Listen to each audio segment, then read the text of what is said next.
Hello, I am Murari Kumar. Welcome at this platform. हम लोग class 12 के सिलेबस को भी डिस्कस कर रहे हैं। 11th हमने ऑलरेडी किया है, 7-8 चैप्टर हमने कर दिए हैं। तो 12 के सिलेबस को भी अब हम फ्लो में लाते हैं। पहला चैप्टर रिलेशन एंड फंक्शन चल रहा था, मैंने आपको बताया भी होगा। क्लास 12 का पहला चैप्टर है रिलेशन एंड फंक्शन। ये क्लास 11th में भी था। क्लास 11th का second chapter relation and function था, ये थोड़ा एडवांस्ड है। तो मैंने बताया था ये क्वेश्चन करके सॉल्व करते हैं, तब आपको ज्यादा समझ में आएगा, है ना। लिखा है find relation if R given है x y such that x plus y equal to even number. किसमें रिलेशन है? सेट में। लिखा है सेट ए इक्वल्स 1 2 3 4 5 6। ठीक है, ये नंबर्स लिखे हैं।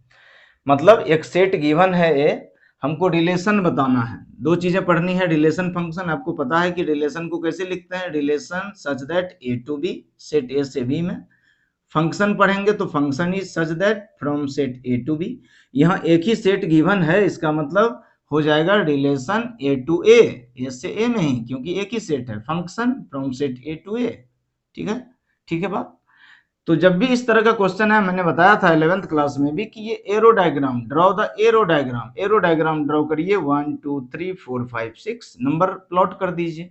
1 2 3 4 5 6 प्लॉट कर दिया हमने। ये भी सेट ए है, ये भी सेट ए है। आपको बताना है कि ए और ए में जो रिलेशन है वो किस तरह से है दोस्त। x प्लस वाई जो है इवन नंबर होना चाहिए। इवन नंबर क्या होता है? ऐसा नंबर जिसके यूनिट प्लेस पे 2 4 6 8 हो, सीधी बात। दोनों जोड़ के इवन हो, 2 के टेबल में। नंबर ऑफ एलिमेंट ऑफ ए कितना है? 6।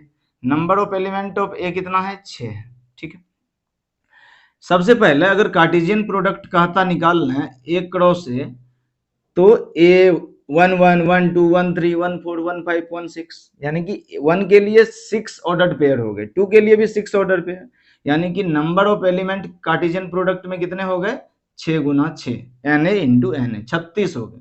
लेकिन इस 36 ऑर्डर्ड पेयर में, ऑर्डर्ड पेयर समझ रहे हैं, जैसे 1 को अगर कनेक्ट करना पड़ता तो 1 किससे कनेक्ट होता? अरे अगर A cross A, this is the Cartesian product ना, कि ए के साथ कैसे अटैच हो रहा है, तो सर 1 1 1 2 1 3, सो दीज आर, ये 36 होते, 36 6 6 तक। और ये 36 होता तो आपको बताना है क्या इस 36 में से रिलेशन कितना है जो इसको सेटिस्फाई कर रहा है, क्योंकि सारे का जोड़ इवन तो नहीं है। 1 + 2 इवन है? नहीं है, 1 2 3 होता है, 3 इज ऑड नंबर। तो आपको बताना है कि इवन नंबर कितना होगा, वही रिलेशन होगा। तो करली ब्रैकेट के अंदर ऑर्डर्ड पेयर लिखिए। क्या 1 1 इवन है? यस सर, 1 + 1 इवन है, तो ये हो गया 1 1। 1 2 इवन है? नहीं, 1 2 3 ऑड है। 1 3, यस 1 3 इवन है सर। 1 4 नहीं है, 1 4 5 होता है। 1 5, हाँ 1 5 इवन है। 1 1 5 6 हो गया ना, 6 इज इवन। 1 7 6 8 7 हो गया, 7 इज नॉट इवन। 2 1 3 नहीं हुआ। 2 2, हाँ 2 2 हो गया सर। तो इसको लिखेंगे 2 2, मतलब 1 के साथ 1 आया, 1 के साथ 3 आया, 1 के साथ 5 आया। इसी तरह 2 2 आया, 2 4 आएगा और 2 6 आएगा, देख लीजिए। फिर इसी तरीके से 2 2 आया, 2 4 आया, 2 6 आया। फिर उसी तरीके से 3 के साथ 3 1 आएगा, 3 3 आएगा और 3 5 आएगा। समझ गए बात? 3 1 आएगा, 3 3 आएगा और 3 5 आएगा। क्योंकि 3 और 6 आया तो 3 6 9 होता है, 9 इवन नंबर नहीं है। क्या समझ में आया?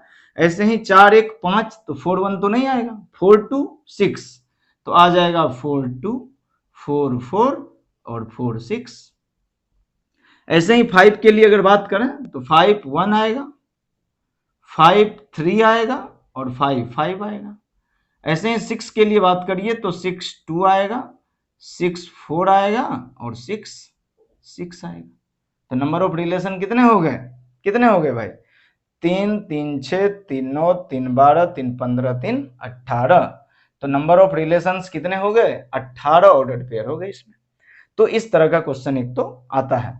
अब इसमें मैं अगर आपसे पूछना चाहूं कि सर फाइंड द रिलेशन, निकल गया रिलेशन, टोटल ऑर्डर्ड पेयर 36 थे, कार्टेशियन प्रोडक्ट में, उसमें से रिलेशन कितना होगा 18, उसका जस्ट आधा। तो मैं पूछना चाहूं कि sir find the domain of relation R, ये जो आपने रिलेशन निकाला है इसका डोमेन बता दीजिए, सर इसका रेंज बता दीजिए, सर इसका कोडोमेन बता दीजिए। कोडोमेन ऑफ रिलेशन आर बताइए। डोमेन क्या होता है? द सेट ऑफ, सेट को करली ब्रैकेट में लिखते हैं इसीलिए लिखा है, the set of all first element of relation ordered पे कार्टेशियन प्रोडक्ट नहीं, रिलेशन की बात हो रही है, जो पहला एलिमेंट है उसके सेट को ही डोमेन कहते हैं। तो 1 2 3 4 5 6, यानी कि 1 2 3 4 5 6, this is the domain. Range क्या होता है sir? The set of second element of relation, second element क्या है? 1 है, 3 है, 5 है, 2 है, 4 है, 6 भी है, यानी कि ये भी सब है। 1 2 3 4 5 6, ये भी सेकेंड एलिमेंट के फॉर्म में। रेंज क्या होता है? कोडोमेन क्या होता है?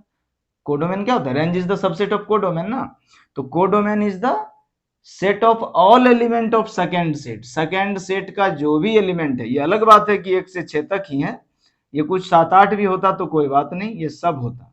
यानी कि कोडोमेन के लिए हमें कुछ भी रिलेशन से मतलब नहीं है, बस जो सेट गिवन है second set A to B होता तो जो बी सेट होता उसके एलिमेंट कोडोमेन होते। यहाँ ए ही है, एक ही सेट गिवन है इसलिए ए टू है, तो ए के जो भी एलिमेंट है वो कोडोमेन है।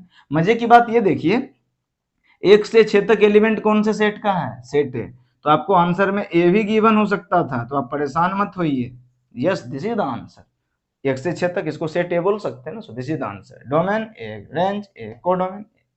और रेंज और कोडोमेन जब इक्वल हो जाए जैसे यहाँ पर है, तो इसी को हम बोलते हैं कि फंक्शन ऑन टू है। आगे हम डिस्कस करेंगे ऑन टू फंक्शन, ठीक है।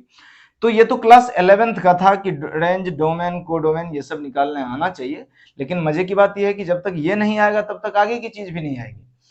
अभी ये मान लीजिए आप में से किसी दोस्त का मन किया बिस्किट खाने का, चॉकलेट खाने का, तो आप जाओगे 10 रुपए का आपने बिस्किट खरीदा, तो 10 रुपए का जो आपने बिस्किट खरीदा उस पे से हो सकता है कि बिस्किट का दाम 9 रुपए हो और 1 रुपए जीएसटी लगा हो, tax. GST is tax, tax लगता है। आप जो कुछ भी परचेज करते हैं उस पर आप टैक्स पे करते हो, उसी टैक्स के मनी से सरकारें चलती हैं, सड़कें बनती हैं, फ्लाईओवर बनता है, आप सरकारी स्कूल, हॉस्पिटल ये सब बनता है, नौकरियां दी जाती है ना। तो जीएसटी इज ए टैक्स। तो जैसे हम जीएसटी देते हैं वैसे मैथमेटिक्स पे अपन आरएसटी पढ़ते हैं। हम लोग क्या पढ़ते हैं? आरएसटी। जीएसटी कहाँ? टैक्स, सरकार। आरएसटी हम लोग मैथ। आरएसटी मतलब सर आर इज रिफ्लेक्सिव, आपको reflexive relation, S is symmetric relation. याद रखने का तरीका है ये, जीएसटी याद रखिए आपको आरएसटी याद रहेगा। T is transitive, transitive relation. तो आपको रिफ्लेक्सिव, सिमेट्रिक, ट्रांजिटिव इस तरह के रिलेशन पढ़ने हैं। मतलब जो मैंने क्वेश्चन दिया इसी क्वेश्चन में मैं चेक करने बोलूं कि ये चेक करो क्या ये रिफ्लेक्सिव रिलेशन है, क्या ये सिमेट्रिक रिलेशन है, क्या ये ट्रांजिटिव रिलेशन है। अगर ये तीनों है तो इसी को बोलते हैं कि अगर ये तीनों कंडीशन सेटिस्फाई हो जाए कि हाँ ये रिफ्लेक्सिव भी है, सिमेट्रिक भी है, ट्रांजिटिव भी है, तो हम बोल देते हैं कि हाँ सर इसी को हम इक्विवेलेंस रिलेशन कहते हैं। Yes, this relation is equivalence relation. क्यों इक्विवेलेंस? क्योंकि ये रिफ्लेक्सिव भी है, सिमेट्रिक भी है, ट्रांजिटिव भी है, क्योंकि ये जीएसटी का छोटा भाई आरएसटी को फुलफिल करता है। क्या समझ में आया? तो ये हम पढ़ेंगे। और जब अपन फंक्शन की बात करेंगे तो फंक्शन में अपने को 1 1 ऑन टू चेक करना है कि 1 1 फंक्शन है कि नहीं, ऑन टू है कि नहीं, मैनी वन है कि नहीं, इनटू है कि नहीं, ये 4 चीजें हमको चेक करनी है। ठीक है, समझ गए? तो एक्सरसाइज 1.1 ये सॉल्व करिए। एक्सरसाइज 1.1 को आप सॉल्व करेंगे NCERT R D Sharma RS Agarwal का, तो ये क्वेश्चन आपसे बनेगा। ठीक है, थैंक यू सो मच।